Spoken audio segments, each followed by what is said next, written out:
नमस्ते दोस्तों। होली में सभी लोग मावा गुजिया बनाते हैं, तो आज हम होली स्पेशल सीरीज में बनाएंगे दही गुजिया। तो चलिए बनाना शुरू करते हैं। दाल की गुजिया बनाने के लिए हमने 1 कप धुली उड़द की दाल को दोपहर में भिगो दिया था, क्योंकि हम उसी समय फ्री होते हैं। उसके बाद हमने इसे भिगो दिया। तो देखिए, भीगने के बाद 4 से 5 घंटा लगा और भीगने के बाद देखिए कुछ ऐसा है। अब भीगे हुए दाल को हम मिक्सी जार में डालकर पेस्ट बना लेंगे। तो पेस्ट बनाते समय हमें बिल्कुल भी पानी नहीं डालना है। अगर पानी हमने डाला तो गुजिया का शेप अच्छा नहीं आएगा।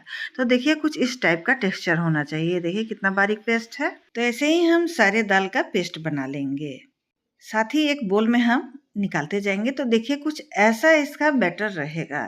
तो कितना अच्छा स्मूथ बैटर बना हुआ है, तो आप देख ही सकते हैं। अगर दाल को पीसते वक्त आप पानी ज़्यादा डालेंगे तो शेप अच्छा नहीं आएगा। ज़रूरत पड़ने पे हम 1 से 2 चम्मच पानी इसमें डाल सकते हैं। दाल की गुजिया बनाते समय आपको ऐसा लगेगा जैसे आप मावे की गुजिया यानी कि मैदे की गुजिया बना रहे हैं। पूरी दाल पीसने के बाद इसे हम एक बार फेंट लेंगे। तो देखिए, फेंटने का भी एक स्टाइल होता है। एक ही साइड में आप इसे फेंटेंगे और पटक पटक कर फेंटेंगे। पटकने का मतलब ये नहीं कि बाउल पटक दिए और बाउल चटक गया। आप बैटर को लीजिए, एक तरफ ऐसे घुमाइए, फिर ऊपर से एक बार पटक दीजिए। दाल को पटकिए, दाल के पेस्ट को पटकिए। तो देखिए हम कैसे फेंट रहे हैं, बिल्कुल ऐसे ही फेंटना है।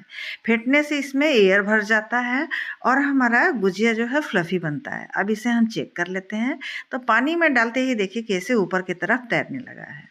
तो यानी कि हमारा बैटर बनकर तैयार हो चुका है। उसे हम ढककर किनारे कर देंगे।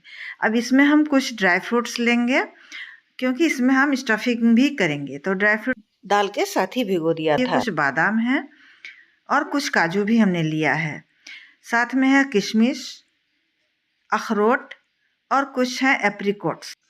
तो इन सभी चीज़ों को हमने 1 घंटे के लिए भिगो के रख दिया था, क्योंकि इसे हमें बारीक बारीक चॉप करना है। थोड़े से हमने सनफ्लावर सीड्स भी ले लिए हैं। इन सभी को अब हम बारीक चॉप कर लेंगे। तो जब तक हम ड्राई फ्रूट्स को चॉप करते हैं, तब तक आप हमें ये बताइए कि आपके यहाँ होली में क्या क्या पकवान बनता है। किसी के यहाँ गुजिया बनता है, तो किसी के यहाँ मालपुआ बनता है। हमारे यहाँ तो मालपुआ बनता है, गुजिया नहीं बनता है। तो हमने सारे ड्राई फ्रूट्स को काट लिया है, बारीक बारीक काटेंगे। अगर थोड़ा सा भी टाइट रह जाता है और थोड़ा सा बड़ा पीस रह जाता है तो गुजिया जो है फट सकता है। तो हमने सबको काटने के बाद इसे अच्छे से मिक्स कर लिया है। अब इसे हम एक बोल में निकाल लेंगे। अब हम दाल जो कि ढक कर रखे हुए थे, दाल का पेस्ट, उसे फिर से हम एक बार फेंट लेंगे। इसे हमने 10 मिनट के लिए रेस्ट करने के लिए रखा था, जिससे ये अच्छे से और भी फर्मेंट हो जाए। अब हम एक प्लास्टिक का शीट लेंगे, उस पर ऑयल लगा देंगे। आप पानी भी लगा सकते हैं और थोड़ा थोड़ा पोर्शन दाल के पीठी का यानी कि दाल के पेस्ट का लेंगे और गोल चपटा कर लेंगे। इसे पतला नहीं करना है। अगर पतला करेंगे तो आपका ड्राई फ्रूट्स बाहर निकल सकता है। तो देखिए कुछ इस प्रकार हम इसे उंगली की सहायता से फैला रहे हैं। आप जैसा शेप देना चाहें वैसा आप इसमें शेप दे सकते हैं, यानी कि बड़ा भी बना सकते हैं और छोटा भी बना सकते हैं। लेकिन छोटा बनाए तो परोसने में अच्छा रहता है और खाने में भी अच्छा लगता है। तो इसके बीच में हमने ड्राई फ्रूट्स को भर लिया। उसके बाद से हम प्लास्टिक को जो है मोड़ कर इसको फोल्ड करके गुजिया का शेप दे देंगे और हाथ से ऐसे बंद कर देंगे। बंद करने से ये होगा कि हमारा ड्राई फ्रूट्स बाहर नहीं निकलेगा और तेल अंदर नहीं घुसेगा। तो एक गुजिया तो बनकर तैयार हो गया है। अब इधर हमने गैस पे तेल गरम होने के लिए रखा है। देखिए कितना आसानी से छूट जाता है। और गरम तेल में हम इसे डालकर फ्राई करेंगे। तो हमारा तेल जो है गरम हो चुका है और इसे हम मीडियम टू लो फ्लेम पे फ्राई करेंगे। तो ऐसे ही हम और भी गुजिया बना लेंगे। तो देखिए फिर से हम वैसे ही चपटा कर रहे हैं दाल के पेस्ट को, उसमें ड्राई फ्रूट्स भर रहे हैं। उसके बाद से हम इसे फिर से फोल्ड करेंगे। तो कितना आसानी से फोल्ड हो जाता है ये आप देख सकते हैं। तो 2-3 गुजिया बनाने के बाद फिर से इस पर तेल लगा दें या फिर पानी लगा दें, जिससे आसानी से प्लास्टिक के ऊपर से निकल जाए। तो देखिए दूसरा गुजिया भी हमारा तैयार हो चुका है। इसे भी हम तेल में डाल देंगे और ऐसे ही करते करते सारी गुजिया को हम तल लेंगे। गुजिया अच्छे से बन रहा है कि नहीं, इसकी निशानी ये है कि जैसे ही हम गुजिया तेल में डालेंगे तो देखिए कैसे फटाफट ऊपर आ जाता है।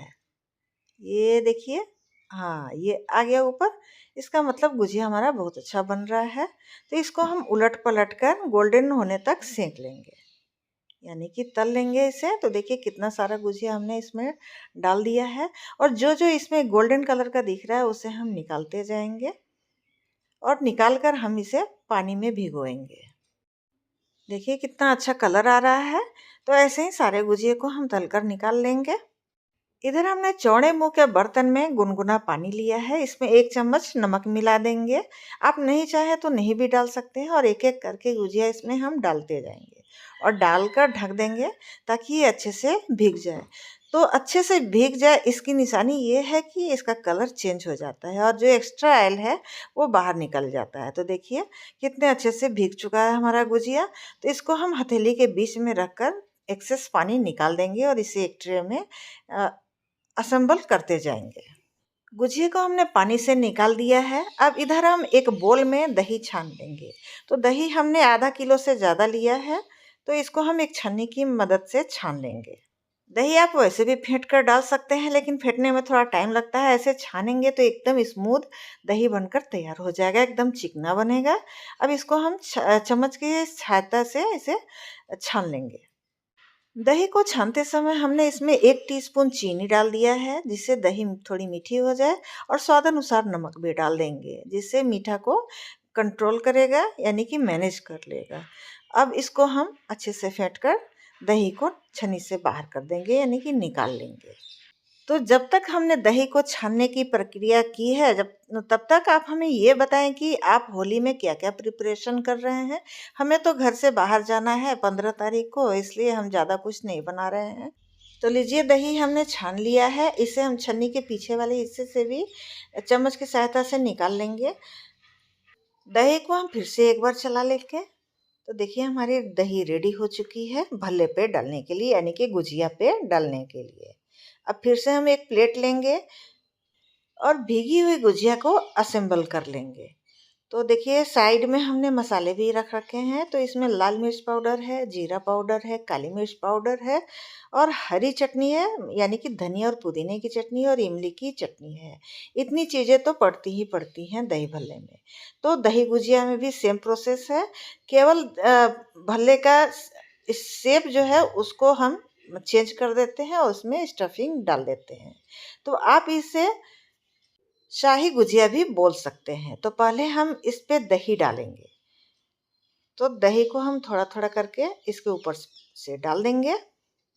तो दही आप भरपूर मात्रा में डालें, क्योंकि दही नहीं रहेगा तो दही गुजिया अच्छी नहीं लगेगी। उसके ऊपर से हमने लाल खट्टी मीठी इमली की चटनी डाल दी है। उसके बाद हरी चटनी, यानी कि धनिया पुदीने की चटनी डाल दी है। ये पेट के लिए बहुत ही अच्छा होता है।